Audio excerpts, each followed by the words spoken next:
आप सोचिए दोस्तों, अगर आप एक स्पेसक्राफ्ट में बैठ के धरती के बाहर, वो भी सूरज के करीब जा रहे, तो आपका क्या हालत होगा। इसलिए नासा ने एक स्पेसक्राफ्ट बनाया जो बड़े से बड़े तापमान को भी झेल सके। अब वो प्रेजेंट सूरज के करीब जा रहा है और इस स्पेसक्राफ्ट को कार्बन से बनाया गया है। दोस्तों, अगर आपका वाइब्रेनियम हुआ तो आप पहले अपने बॉडी पे सूट बनाएंगे, लेकिन ये धरती पे नहीं है, बहुत लोगों का मानना है। लेकिन 2016 में एक कंपनी ने वाइब्रेनियम बनाया है। आपने कभी सोचा अब प्रेजेंट धरती पे कौन सा मजबूत और ताकतवर मेटल है? दोस्तों, आपने ब्लैक पैंथर मूवी तो देखी होगी, जिसमें ब्लैक पैंथर की कॉस्ट्यूम या सूट और अनेक तरह की मिसाइल्स बनाए गए थे सिर्फ एक ही मटेरियल से, यानी वाइब्रेनियम से।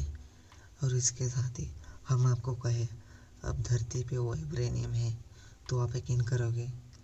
बेशक नहीं, मगर यही सच है।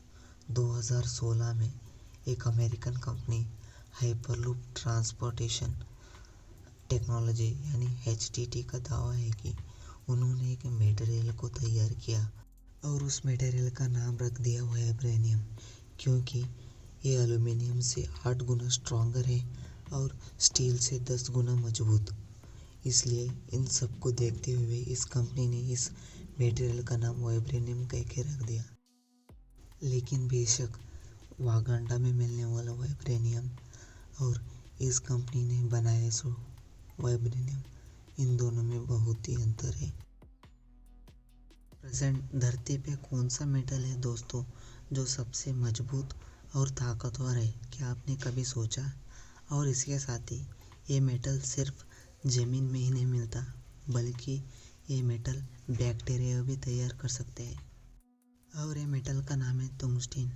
ये लगभग 3500 डिग्री सेंटीग्रेड तक तापमान झेल सकता है।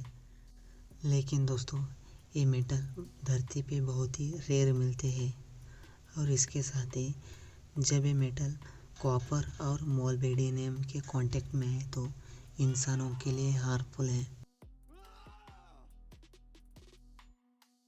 दोस्तों, नासा ने 2018 में सोलर बर्गर प्रोब करके एक स्पेसक्राफ्ट बनाया था और इस स्पेसक्राफ्ट का काम था कि वो धरती के पार जाके सूरज के करीब जाना और सूरज के अंदर होने वाले हलचलों के बारे में जानकारी हासिल करना और सूरज अपनी ऊर्जा कैसे छोड़ता है उसके बारे में भी जानने के लिए नासा ने स्पेसक्राफ्ट को बनाया था। लेकिन दोस्तों, अगर हमें कोई चीज़ की इंफॉर्मेशन चाहिए तो हमें उस चीज़ के करीब या आसपास जाना पड़ेगा। लेकिन यहाँ तो ठहरा सूरज, इसके आसपास या करीब जाने से ही तापमान बढ़ते रहेगा और जैसे जैसे टेम्परेचर बढ़ेगा, हमारे धरती के कोई भी ऑब्जेक्ट्स रहने दो, वो सभी मेल्ट हो जाएंगे या राख बन जाएगा। इसलिए नासा ने इस स्पेसक्राफ्ट को ऐसा बनाया जिससे ये बड़े से बड़े तापमान को झेल सके। नासा ने इस स्पेसक्राफ्ट को थर्मल प्रोटेक्शन सिस्टम यानी TPS से एक मटेरियल तैयार किया, यानी कार्बन एडवांस टेक्नोलॉजी। इस स्पेसक्राफ्ट के आगे एक खुली हुई अम्ब्रेले के जैसे इस मटेरियल को ढका गया और ये 8 फीट डायमीटर से स्पेसक्राफ्ट में फैला हुआ था और इसकी मोटाई 4.5 इंच थी।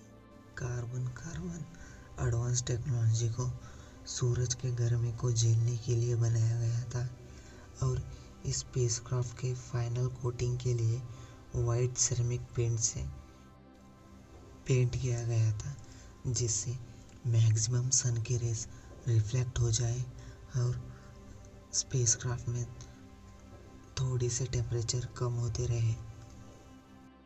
दोस्तों, इस स्पेसक्राफ्ट में अर्थ के स्ट्रॉन्गेस्ट मेटल टंगस्टन का भी इस्तेमाल किया है सोलर ग्रिड्स बनाने के लिए। और इस स्पेसक्राफ्ट में मेन प्रॉब्लम थी केबलिंग, यानी जब तापमान बढ़ेगा तो सारे केबलिंग मेल्ट हो जाएंगे। इसलिए स्पेसक्राफ्ट में केबलिंग के लिए नियोबियम का इस्तेमाल किया गया, जिससे ज़्यादा से ज़्यादा तापमान को झेलने की कैपेसिटी हो।